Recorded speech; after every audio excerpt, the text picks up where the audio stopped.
Hey there, fight fans. Don't forget to like, share, and subscribe this episode of Combat Sports Talk.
Thank you for letting me know.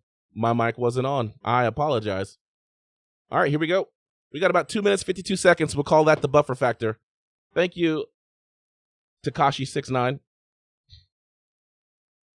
All right, here we go. This is what we've been waiting for. Here we go. Fight's getting ready to start. All right, I'm going to give you the play-by-play. Here we go. All right, and we touch hands at the beginning of the ring. Front kick by Charles Oliveira. Leg kick takes Michael Chandler down. Michael Chandler starts throwing his punches. Michael Chandler goes for a level change, but he doesn't commit to it. Throws a big jab, but doesn't land. Front kick for Charles Oliveira. That one just touches him, doesn't do any damage. Charles throws a quick jab, a couple of jabs from Michael Chandler. Michael Chandler's trying to close the distance, but Oliveira rolls away. Another leg kick for Charles Oliveira. Michael Chandler throws another big right hand. Big looping left hook for Michael Chandler. None of it touches. And Charles Oliveira, oh, that one touches. Another one touches Charles Oliveira. Oliveira changes levels. Charles Oliveira's in a tight guillotine right here. It's real tight. Here we go. Oliveira is a Brazilian. Oliveira pops out. He has now got Michael Chandler on his back, but somebody's bleeding. All right. So Charles Oliveira is now moving to the back.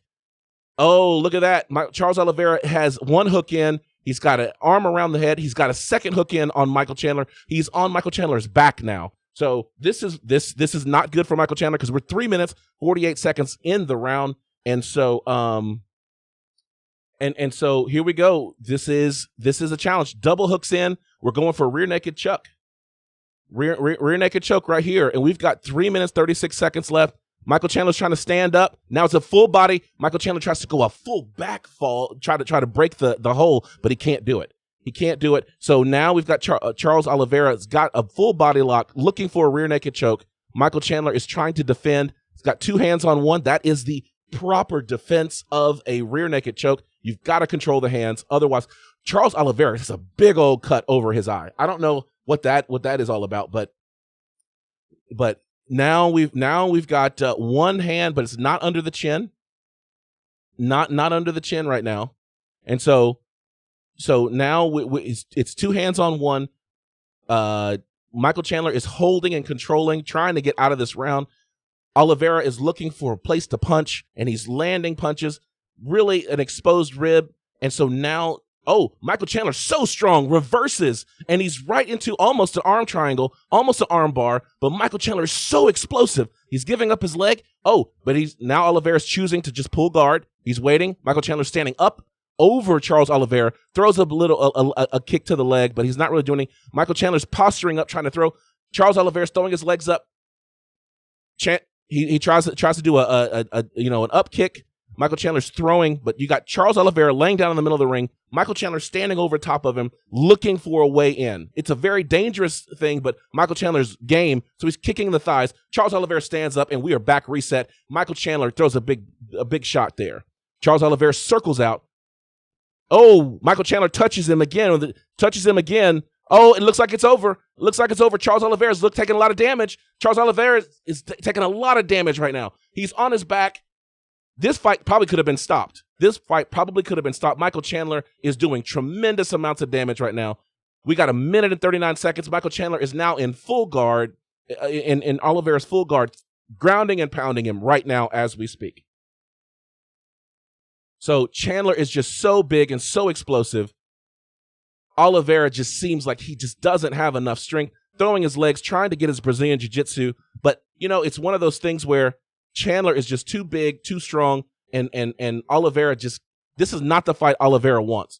Chandler probably wants to stand this fight up and just go again. He's been able to touch Charles Oliveira, but no, he's opting to stay and ground and pound from the full guard position. So Charles Oliveira is on his back, got Chandler in full guard, but it doesn't really matter. Chandler is throwing bombs at will. Now Oliveira's trying to control the big right hand of Iron Mike Chandler, and he's doing a good job of it, trying to get out of this round. 45 seconds left, just ate an elbow, just ate a hook. Michael Chandler is doing whatever he wants. This is not a good position because now Michael Chandler is inside. Nope, Michael Chandler gets right back into full guard. So he had a moment in side control, or in half guard. Sorry, it was half guard to side control, and now he's back in full guard again. So that's where we were right now. So this is not looking good for Michael Chandler. For Charles Oliveira. Michael Chandler is doing what he wants to do. This is the fight that he wanted. Charles Oliveira is trying to find a way to get out of this round. All right, Michael Chandler standing up. We got 4 seconds left. 3, 2, Chandler rushes in one more time, and that's the end of the round. Michael Chandler was in trouble early, but he was able to finish strong. I think this is absolutely a Michael Chandler round. 10-9 in favor of Michael Chandler. And so, therefore, you've got Michael Chandler not in a good position at the beginning, but finished strong. So we're between rounds now. Let's look at what you guys are saying. These Bellator guys are whooping UFC guys. In this case, you are correct. And so, I was hoping that Oliveira would win this fight, but I guess not. I guess it's not going to happen this way because Michael Chandler is just doing such a phenomenal job. He is so explosive. And so we're just looking at the highlights right now. But we are seeing that Oliveira cannot contend with the speed and explosive power of Michael Chandler. I think that this fight could have been stopped earlier in the first round. So let's see what happens in the second round. Here we go. Time for round number 2. Oliveira's looking around. He's got to dig himself out of a hole here. And so we've got Michael Chandler. They're in the center of the ring again. No touching gloves here. They're just getting ready to get started. Michael Chandler throws a left hook. Oh, Michael Chandler just went down. Oliveira just landed a big shot. Looks like Michael Chandler's in trouble. Michael Chandler's in big trouble. Michael Chandler just got rocked. Michael Chandler is out. He is out. He is out. Michael Chandler is done. That's it. That's it. Michael Chandler is finished, guys. He took a big shot early, could not recover, and Charles Oliveira is the new undisputed lightweight champion of the world, folks. That's what happened. It's over. Charles Oliveira is your new lightweight champion, folks. Knocked out Michael Chandler in the second round. Very start. Oliveira is running through the audience. He is running through the audience. He is not even in the ring. This dude is so if something that I learned is Du Bronx means the ghetto. This dude is from the ghetto. He not acting like he'd been here before. He has not been here before. He is running out into the ring. He ain't even trying to get the official decision. This dude is hugging folks in the crowd. Security had to come and get him. This is a dream for this guy. This guy came, you got Drake saying started from the bottom and now he's here. This dude started from the bottom, from the favelas in Brazil, just the slums in Brazil, to be here in Houston tonight and win that champion. I am just so freaking, I'm excited for this guy. Either way, I would be happy for them. But this guy comes so far. He's come so far. So there you go, guys. You have a new champion. It is Charles Oliveira. Of course, you're looking at Michael Chandler. So close. That first round looked like he was going to win that round. And now Michael Chandler is dejected. You've got Charles Oliveira going to talk to him, just to offer him some good sportsmanship. And so Charles Oliveira now showing respect. They're shaking hands. It's good. It's really good. Yeah, Oliveira absolutely deserves it. He's on a crazy win streak. People were saying that he needed more fights, but you know what? That's absolutely Oliveira did it. I'm almost speechless. Oliveira deserves it. He went on a crazy win streak and stayed quiet and just beat everyone in his path. That's how you do it, folks. That's how you do it. You don't talk about wanting the championship. You don't talk about the money. You just go out and put your, hit the time clock. Fight fights, earn your right, and that's what he did. This is a guy who worked his way up from the bottom, and he finally has it. So Tony may have not gotten the undisputed title, but at least the blonde Brazilian brother got the title. I mean, those two, you put sunglasses on them and they look almost identical. Tony Ferguson and Charles Oliveira. Maybe Charles Oliveira is Tony Ferguson 2.0.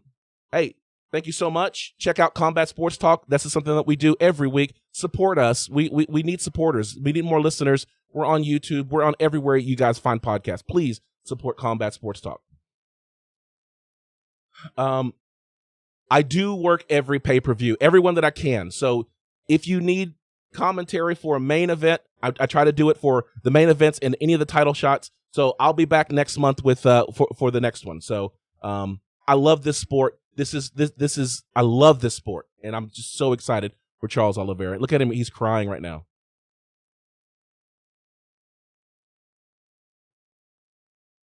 And here it is, and new lightweight champion. Yeah, and Dana White just put the belt on his waist. I am so surprised. It is indeed a shocker.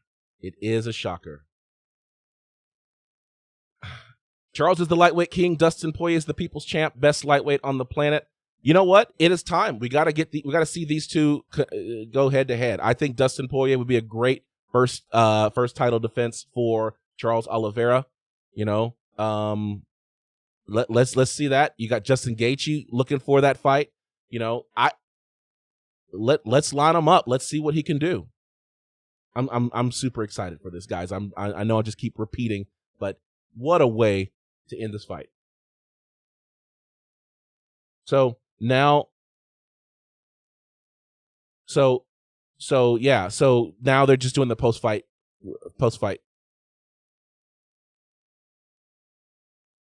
So he's speaking Portuguese.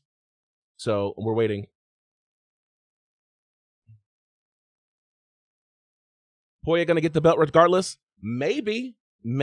I mean, I that's the fight. That's the fight I think everyone wants to see is Dustin Poirier versus Charles Oliveira. I think that's the fight everyone wants to see. Gaethje, he's so dangerous, but we see with the heavy hands that Michael Chandler has, Charles Oliveira ate it, came back, and he ate them. He came back. He kept fighting, and then he finished the guy. So, you know, maybe you're right. I want to see both of those fights. I don't care what order. Bring them both.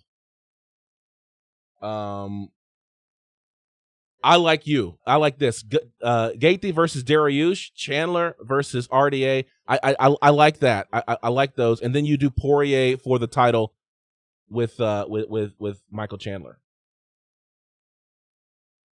Did it look like Chandler could have gotten overconfident with those big shots? You know, it's a possibility because of the fact that he was in trouble early, but then he recovered and then ended in such a dominant position that he just came back fighting forward and got caught. And when he got caught, he couldn't recover. Oliveira was all over him and just finished the fight. So it's possible that Chandler, because of the success of his first round, he didn't reset in the second round and try to make that happen again. I think maybe he would have been one of those like Gilbert Burns versus Kamaru Usman, where he had some success early, threw the game plan out the window and went for the big Showtime knockout and then got finished.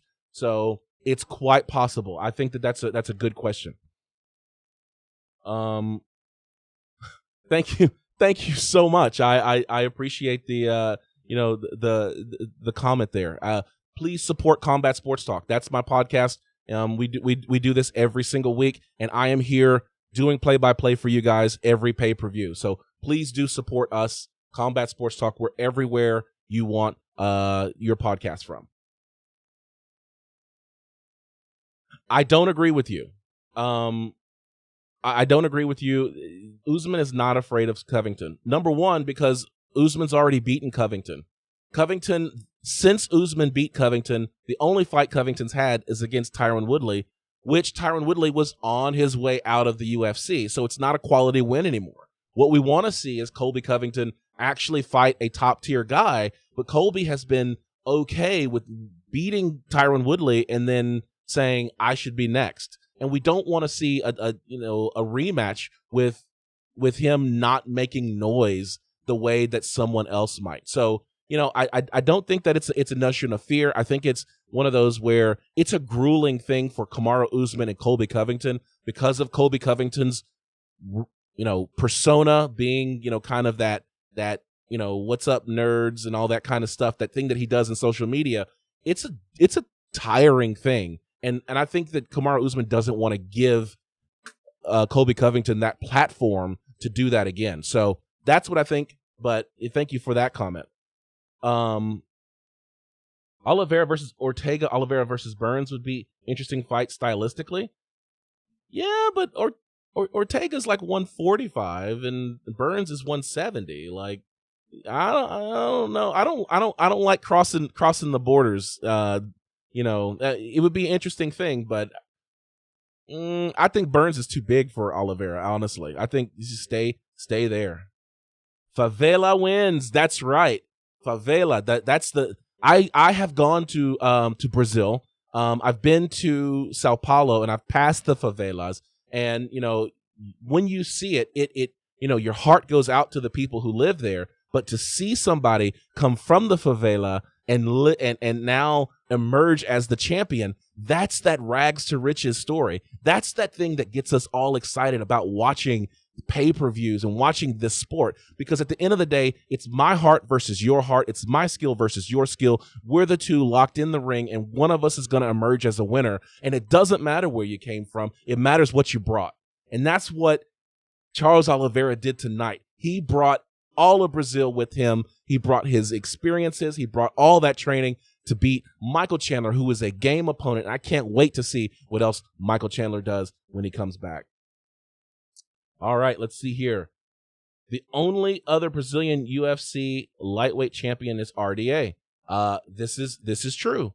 I don't think RDA held it that long though. I was there when he beat. Well, no, I wasn't there when he beat. Was I there? I think that was in Dallas. I have to go back and look. But RDA beat Anthony Pettis. That was a surprising thing. And then I don't know that RDA held the belt for very long. I think he ended up losing it quite quickly. Colby Covington versus Khamzat Chimaev. Khamzat Chimaev is calling out everybody. I mean, you want to talk about somebody who's a fight thought right now. That's Khamzat Chimaev. He is literally calling out everyone. Let's get this guy back into the ring. Let's get him winning again, and then we can start making some of these bigger fights. But if he wants to fight Colby Covington, I want to watch it because Colby's got gas tank. Colby is a tough competitor. I agree with you on this one. Chimaev does not deserve that fight. Khamzat needs to pick a weight class, to be honest. He is fighting kind of all over 155, 170. He is just pick a weight class. International fighters have their countries behind them. Most American fighters don't have the full support of the U.S., which is sad. Part of it, I think, is because we're so big and so diverse that it really becomes one of those things where it's like we don't necessarily see ourselves as that's our guy. It's just a guy from America. Whereas, that's those guys. Thank you so much. Thank you so much. I appreciate it. But going back to Ulfric's point is we have so many guys from America. You almost can't say I'm going to always root for the American guy because, a lot of these countries, I mean, you look at Cameroon, they only have Francis Ngannou right now. Nigeria has 2 or 3. You got, some of the, fighters that are making their way up, but you got Kamaru Usman and then you got Israel Adesanya. So all of Nigeria is supporting these guys. When it gets to America, how many Americans fought on the card tonight? Is Americans fighting Americans? That becomes a hard thing to do. So there it is. Let's go ahead and wrap this up, guys. Thank you so much for supporting me, for watching and joining me here. Let's go ahead and wrap this up. We had the first fight of the night was Shane Burgos versus Edson Barbosa. Edson Barbosa is making a name for himself in 145. He went down there. He's now 3-0. Shane Burgos was game. They were standing toe-to-toe the entire fight, and then Edson Barbosa lands a big old shot that gave Shane Burgos this delayed reaction where he tried to play it off, and then his body just shut down, and that was the fight. I call that a knockout. They called it officially a TKO. Caitlin Chukagian emerged as the winner after a tight first round. She lost the first round to Vivian Aranjo, and so Kaitlyn Chookagian now can say that she deserves a shot against the champ, Valentina Shevchenko. I don't think it's going to go well for her. I think it's still going to be bad. I think Valentina Shevchenko is head and shoulders above everybody else at 125. But I think Kaitlyn Chookagian has finally made the case that she deserves the title shot.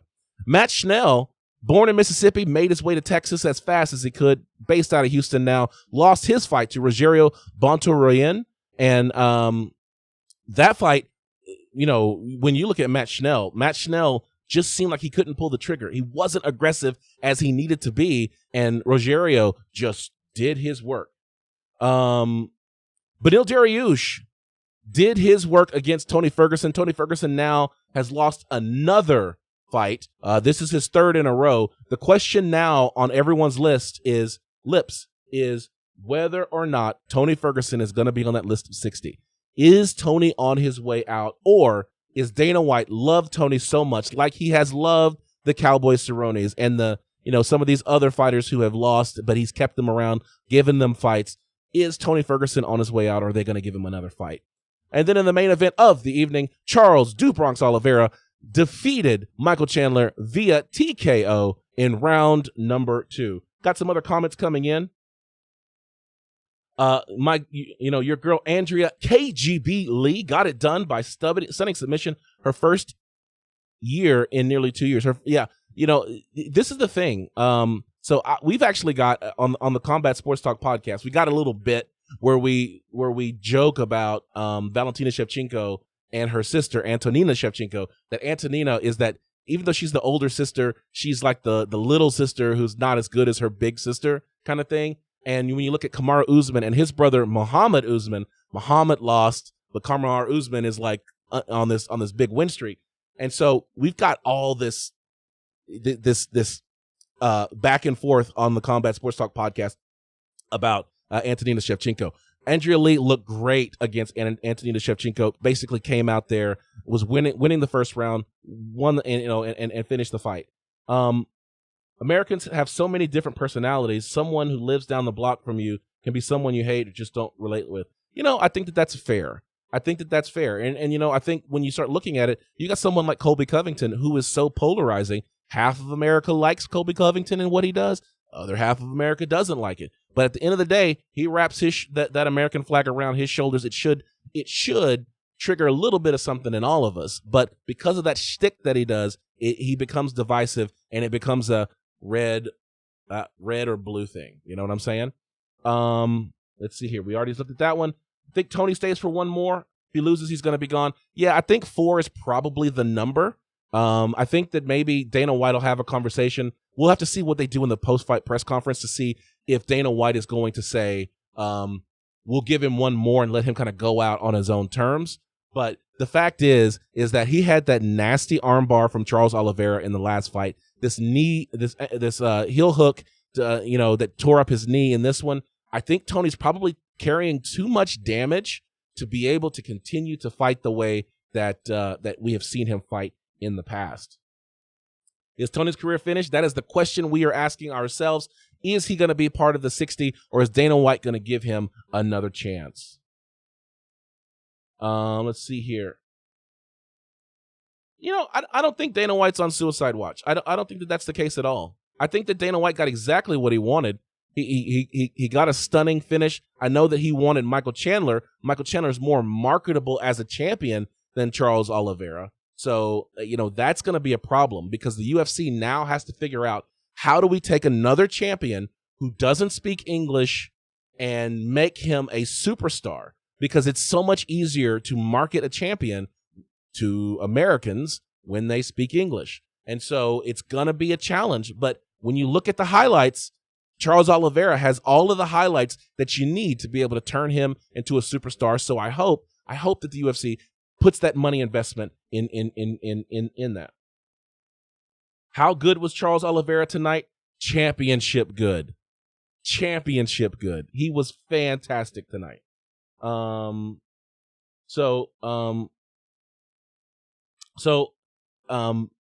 think Dana should retire if Conor loses.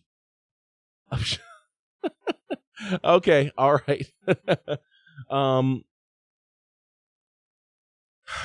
Oliveira allows the UFC to tap into the Brazilian market. You know, I question though, because there have been some really elite champions from Brazil. I mean, we start looking at people like Anderson Silva. I don't, you know, Anderson Silva, and you've got, you know, Davidson Figueiredo, he's Brazilian.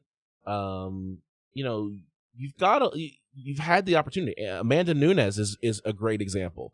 But I think that once Amanda started speaking more English, she began to become a bigger star. And so I hate the fact that, unfortunately, that's going to be one of those things that in order for us to get you to that next level, being able to speak English at least a little bit is necessary. And we've seen someone like Francis Ngannou, whose English was terrible and it's still pretty bad, but it's gotten better. And because it's gotten better, now people can understand his motivations. And we love the story behind the fight as well.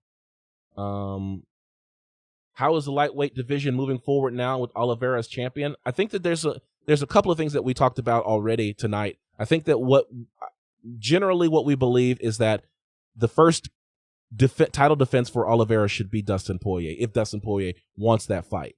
That would leave, you know, you've got Chandler. You could have potentially Chandler versus Gaethje, but I don't know if we can do that, right? Because somebody let me know, is Chandler and Gaethje, are they in the same camp? Because I know that Kamaru Usman was training with Justin Gaethje for a while, and I know that Kamaru Usman was training with Michael Chandler. So they may all be in the same camp. So we might not be able to get the Justin Gaethje Michael Chandler fight, which I think is probably the next best fight for them. Let's see here. Just got to get Oliveira on the Rosetta Stone, like Zhang. You know, Zhang was on that too, and you know, she said "shut up" very well. That was really good, really good to Joanna Jędrzejczyk. But you know, it's another one where she's going to be huge in China, but until she can become huge in the United States, which is really the UFC's biggest market, English is going to be that requirement. It's just going to be tough. I think Charles shouted Khabib to Joe Rogan's face. Khabib versus Oliveira. Does Charlie have a chance? You know, I just don't know. Khabib's chain wrestling. I mean, the thing is, Oliveira is super good with Brazilian Jiu-Jitsu, but being controlled the way Khabib controls a person, I don't feel comfortable saying yes on that. I feel like that's kind of a no. Happiest I've been for a fighter winning the belt, maybe ever. Bronx deserved it more. You know what? I agree with you. My initial reaction, I mean, I am sweating right now because I was so excited for him. I would have been excited for Michael Chandler too. Michael Chandler's come a long way. You know, he's got his great story about his family and all that kind of stuff. And like I said, he's very marketable as a champion. But when you look at somebody coming from the favela in Brazil, you watch the promo videos of him training alongside chickens and livestock. You know, that's kind of that guy that's kind of pulling himself up and setting his sights out for greatness and achieving it. That's what we want to see, and that's what we got to see tonight. And that's why I'm so happy. I'm happy with you, Bruce, that Charles Oliveira won it tonight. All right. This is what we do every pay-per-view for the main event. Any championship fights, we're going to go live, and I'm going to talk to you. For those of you who are not paying for it, you know, I know that times are tough, and so that's why I'm doing it. I'm giving you the play-by-play. I'm giving you the energy. Hopefully, it's a nice replacement for not being able to see the action live. My name is Ryan Smith. I am one of 4 hosts on a podcast we call Combat Sports Talk. Please do support our podcast. Just give us a subscribe. Give us a like. Let us know that you're out there. And we will continue to do that. So that's all from here. Thank you so much for joining me tonight.